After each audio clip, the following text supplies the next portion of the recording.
உங்களெல்லாம் பார்க்கும் பொழுது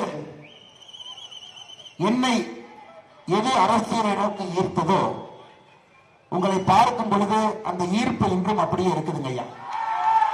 குறிப்பாக தமிழகத்திலே நல்ல ஒரு ஆட்சி, நல்ல ஒரு கட்சி. ஊழல் என்கின்ற வார்த்தை நம்முடைய தமிழகத்தில் கேட்கக்கூடாது.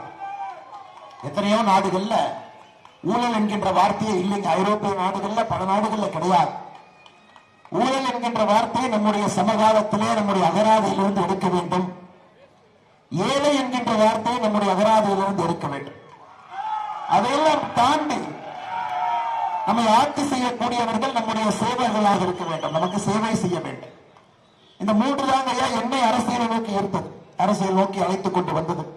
மேடையில் இருக்கக்கூடிய பல தலைவர்களும் கூட அதற்காகத்தான் அரசியலில் பயணம் செய்து கொண்டிருக்கிறார்.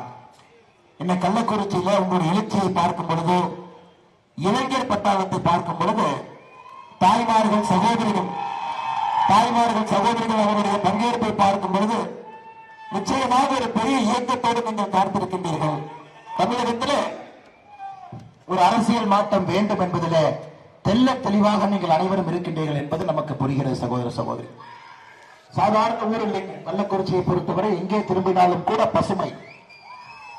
மரவள்ளி கிழங்கிலிருந்து, கரும்பிலிருந்து, நெல்லிலிருந்து எங்கே திரும்பினாலும் கூட அரிசி ஆலைகள் அதிகமாக இருக்கக்கூடிய, இயற்கை எழில் கொஞ்சக்கூடிய அற்புதமான ஊர் நம்முடைய கள்ளக்குறிச்சிங்க.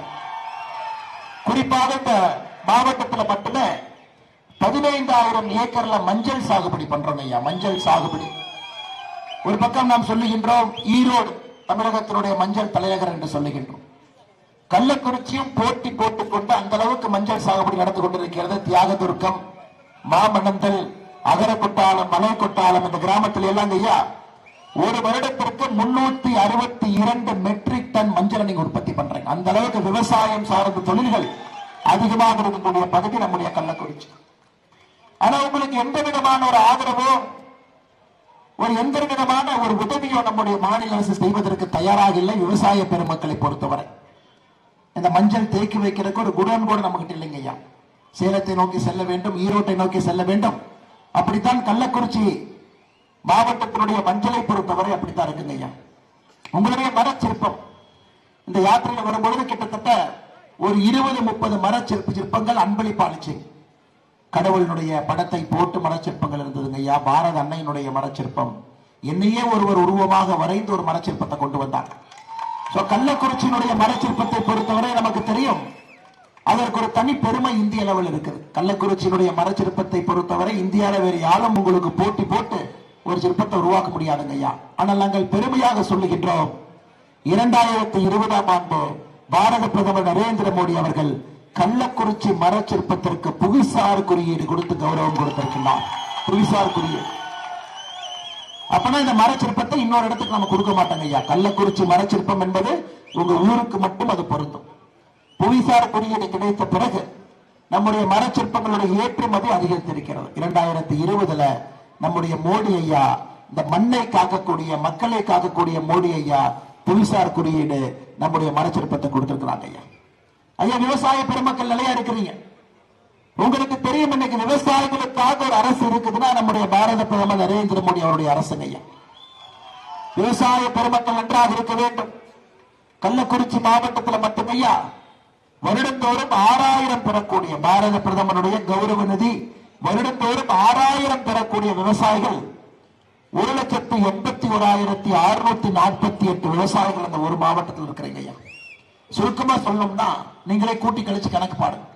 1,81,000 விவசாயிகளுக்கு நம்ம ஆட்சிக்கு வந்த பிறகு 30,000 ரூபாய் உங்களுடைய வங்கி கணக்குக்கு கௌரவ நிதியாக 30,000 ரூபாய் கணக்கு போட்டு பாருங்க ஐயா. ஒரு விவசாயிக்கு 30,000னா 1,81,000 விவசாயிக்கு எவ்வளவு பணம் வந்திருக்கும் பாருங்க.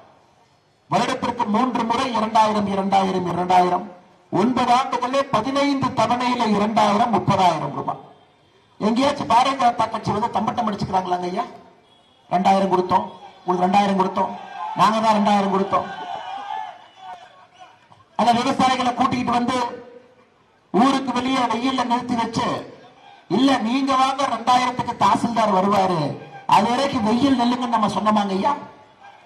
வங்கி கணக்குல நம்முடைய ஆட்சியை பொறுத்தவரை ஒரு பட்டன் அமுத்தினாங்க ஐயா, வங்கி கணக்குல உங்களுக்கு வந்து சேர வேண்டிய பணம் உங்களுடைய வங்கி கணக்குக்கு வருதுங்க ஐயா.